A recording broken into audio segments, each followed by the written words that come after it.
조갑제 TV 시청자 여러분 안녕하십니까. 2025년 1월 15일 오전 10시 45분입니다. 12분 전에 공수처가 윤석열 대통령에 대한 내란 우두머리 혐의 체포영장을 집행을 했다고 발표를 했습니다. 그리고 윤석열 대통령을 과천에 있는 공수처 사무실로 압송 중이라고 이야기를 했습니다. 윤석열 대통령이 탄 것으로 보이는 차량 그리고 경호 차량 한 대여섯 대가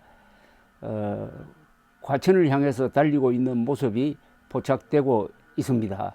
곧 과천에 도착해가지고 곧바로 집중 신문을 받을 것으로 보입니다. 48시간 안에 공수처는 신문을 하고 구속영장을 청구를 하든지 석방을 해야 됩니다. 구속영장 청구 가능성이 매우 높습니다. 그렇다면 영장실질심사가 이루어집니다. 그때는 윤석열 대통령이 나가서 적극적으로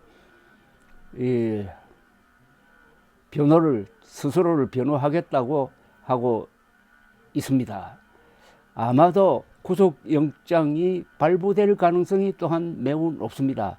그렇다면은 구속 기소 상태에서 재판을 받게 될 가능성이 높습니다.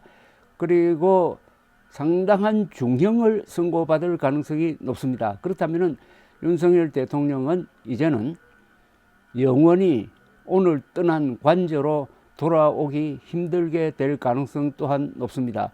그리고 진행 중인 탄핵 심리에서 대통령 파면이 나올 가능성이 높습니다. 특히 최근 한 보름 정도 사이에 보여준 윤석열 대통령의 행태, 관저에 칩거하면서 체포영장 집행에 저항한 이게 불리하게 작용해가지고 헌법 수호 의지가 없다는 게 주된 이유가 되어가지고 대통령 파면이 이루어질 가능성이 높습니다. 그것은 앞으로 한 2달 전후에 나올 가능성이 높습니다. 그렇게 되면은 그로부터 60일 이내에 조기 대통령 선거가 있어야 합니다. 이런 아주 기복이 많은 정치 일정이 앞으로 한 6개월 계속될 것으로 보입니다. 이 6개월 동안 대통령 권한대행 중심으로 이 대한민국이 일종의 황천 항해를 해야 됩니다. 폭풍 속으로 들어가서 항해를 해야 되니까 선장인 최상목 권한대행을 여야가 그리고 국민이 언론이 잘 도와줘야 되는 사태로 이제 접어들었습니다. 윤석열 대통령이 지난 12월 3일 날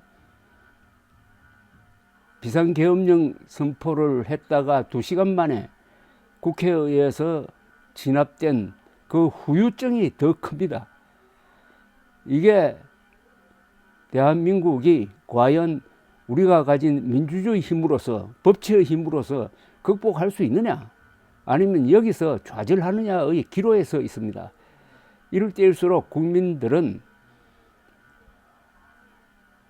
최상목 권한대행 중심으로 뭉쳐야 합니다. 앞으로 또한 여론의 변화가 예상됩니다.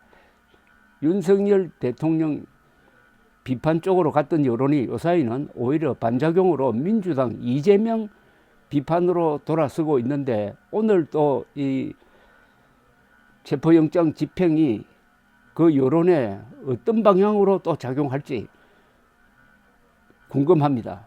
여러 번 여론이 왔다 갔다 할 것인데 윤석열 대통령 구속 다음에는 이재명 대표도 법정 구속해야 한다. 그래서 지금 진행 중인 아주 늦게 진행 중인 공직선거법 사건 항소심을 빨리 해야 된다. 항소심에서도 윤석열 대통령과 비슷하게 이재명 대표에게 실형이 선고되고 그렇게 되면 법정 구속해야 된다 하는 여론도 일어날 것이고 대법원 판결이 빨리 나와야 된다 하는 여론이 일어나고 있는 가운데서 대통령 선거가 치러질 가능성이 매우 높습니다. 따라서 앞으로 여론이 어느 쪽으로 튈지 사실 가늠하기 어렵습니다. 윤석열도 안 되지만은 이재명은 더 안 된다. 윤석열, 이재명 다 같이 나가라. 금투사 정치 지긋지긋하다. 새로운 정치, 새로운 세대의 정치, 새로운 문화의 정치 나왔으면 좋겠다 하는 이런 희망이 다음 조기 대선에서 어떤 식으로 표출될지 한국은 지금 미래를 예측할 수 없는 새로운 무대로 접어들었습니다. 윤석열 대통령의 무모한 그리고 무도한 그리고 무책임한 무능한